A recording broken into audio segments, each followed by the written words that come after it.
माध्यम से मैं गोपाल कृष्ण गोखले के राजनीतिक चिंतन पर कुछ महत्वपूर्ण अति लघुतरात्मक प्रश्नों पर बात करने जा रहा हूं, जो परीक्षा की दृष्टि से आपके लिए बहुत महत्वपूर्ण है। जैसे कि पहला प्रश्न, स्वदेशी के संबंध में गोखले और तिलक की विचारधारा में क्या अंतर है। गोखले और तिलक दोनों स्वदेशी के समर्थक थे, लेकिन तिलक स्वदेशी के समर्थक होने के साथ साथ विदेशी माल के बहिष्कार के समर्थक भी थे। गोखले विदेशी माल के बहिष्कार से जुड़े हुए नहीं हैं, वो विदेशी माल के बहिष्कार की बात नहीं करते। प्रश्न नंबर 2, भारत के गर्म दलीय गोखले की आलोचना करते हुए उन्हें क्या कहा जाता था। मतलब यह है कि गर्म दलीय नेता गोखले की आलोचना करते हुए किस रूप में उन्हें संबोधित करते थे। उत्तर है एक दुर्बल हृदय उदारवादी। नंबर 3, ब्रिटिश सरकार तथा प्रतिक्रियावादी तत्व गोपाल कृष्ण गोखले की आलोचना करते हुए उन्हें क्या कहते थे। उत्तर है एक छिपा हुआ राजद्रोही। वास्तव में न तो वे दुर्बल उदार हृदय वाले उदारवादी थे और न ही छिपे हुए राजद्रोही थे। नंबर 4, गोखले ने किस संस्था की स्थापना की थी। उत्तर है देश के लिए समर्पित व्यक्तियों का एक ऐसा समूह तैयार करने के उद्देश्य से गोखले ने 12 जून 1905 को भारत सेवक समाज नामक एक संस्था की स्थापना की थी। नंबर 5, गोखले का राजनीतिक वसीयतनामा से क्या आशय है। उत्तर है 1909 के अधिनियम के विरोध में गोपाल कृष्ण गोखले ने बंबई के गवर्नर लॉर्ड विलिंगटन के आग्रह पर वैधानिक सुधारों की एक योजना तैयार की थी, जिसे युद्ध के बाद क्रियान्वित किया जाना चाहिए था।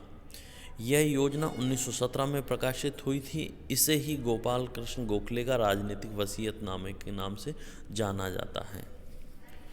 प्रश्न नंबर 6, गोखले की प्रमुख देन कौन कौन सी हैं। उत्तर है नंबर 1, ब्रिटिश शासन के दोष प्रकट करना। नंबर 2 है भारतीयों को राजनीतिक शिक्षा देना। नंबर 3 है भारतीय राष्ट्रीयता के जनक वो थे। नंबर 4 है आर्थिक और प्रशासनिक विकेंद्रीकरण का आग्रह वो करते थे। नंबर 5 है राजनीति का आध्यात्मिकीकरण करते ना। और नंबर 6 है भारत सेवक समाज की स्थापना करना। नंबर 7 है भारत के राष्ट्रीय आंदोलन में गोखले को किस रूप में जाना जाता है। उत्तर है उदारवादियों के शिरोमणि नेता या उदारवादियों के अग्रणी नेता। अब प्रश्नों की कड़ी में अगले प्रश्न है बहुविकल्पीय प्रश्न। गोखले ने अपना राजनीतिक जीवन किस व्यक्ति के शिष्य के रूप में शुरू किया था। जैसा कि मैंने पहले ही बताया था कि गोखले के शुरुआती राजनीतिक गुरु महादेव गोविंद रानाडे थे। मतलब कि महादेव गोविंद रानाडे के शिष्यत्व में गोखले ने अपनी राजनीतिक शिक्षा दीक्षा की शुरुआत की थी। प्रश्न नंबर 2, गोखले ने कांग्रेस के अध्यक्ष पद को सुशोभित कब किया था। नंबर है या उत्तर है इसका 1905। 1905 के अधिवेशन की अध्यक्षता गोखले ने की थी।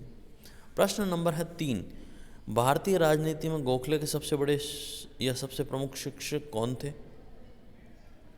नंबर 3 का उत्तर है महात्मा गांधी। भारतीय राजनीति में गोखले के प्रमुख शिष्य महात्मा गांधी थे।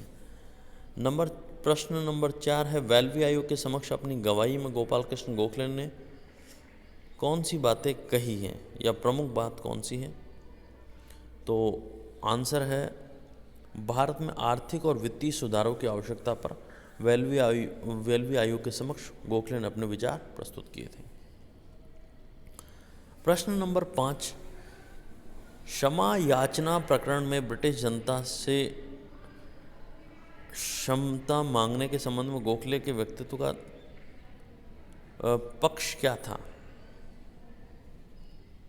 नंबर 5 का आंसर है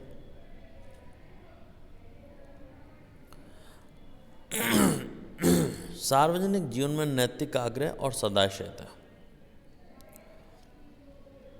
अब प्रश्न है भारतीय राष्ट्रीय कांग्रेस की भूमिका के संबंध में गोखले के विचार क्या थे। इसका आंसर है कांग्रेस को केवल ब्रिटिश शासन की आलोचना का मंच बनने के बजाय जनता की राजनीतिक, सामाजिक व आर्थिक उन्नति के लिए प्रयत्नशील होना चाहिए। मतलब कि वो कांग्रेस को केवल एक बुराई करने वाले संस्था न बनाकर जनता के सामाजिक, आर्थिक और राजनीतिक जीवन में रचनात्मक सुधार करने के लिए प्रयास करने वाली संस्था बनाना चाहते हैं। सर्वेंट्स ऑफ इंडिया सोसाइटी की स्थापना के माध्यम से गोखले ने क्या प्रतिष्ठित किया? इसका आंसर है राजनीतिक की आध्यात्मिकता को गोखले ने रेखांकित किया और इसे स्वीकार करते हुए इसे प्रचारित करने का प्रयास किया। अगला प्रश्न है प्रश्न क्रमांक 8। गोखले के राजनीतिक विचारों का प्रमुख स्वर क्या है? आंसर है उदारवाद। गोखले बेसिकली एक उदारवादी राजनीतिक चिंतक है और वो अवसरवादी न होकर सिद्धांतवादी और अहिंसक उदारवादी होने का परिचय वो अपने विचारों में देते हैं। गोपाल कृष्ण गोखले की राजनीतिक विचारधारा का मुख्य लक्ष्य क्या था? उनका राजनीतिक विचारधारा का मुख्य लक्ष्य भारत के शासन में भारतीयों के वास्तविक नियंत्रण के लिए राजनीतिक, प्रशासनिक और आर्थिक सुधारों का एक उदारवादी क्रियान्वयन सुनिश्चित करना प्रमुख विचार था। धन्यवाद।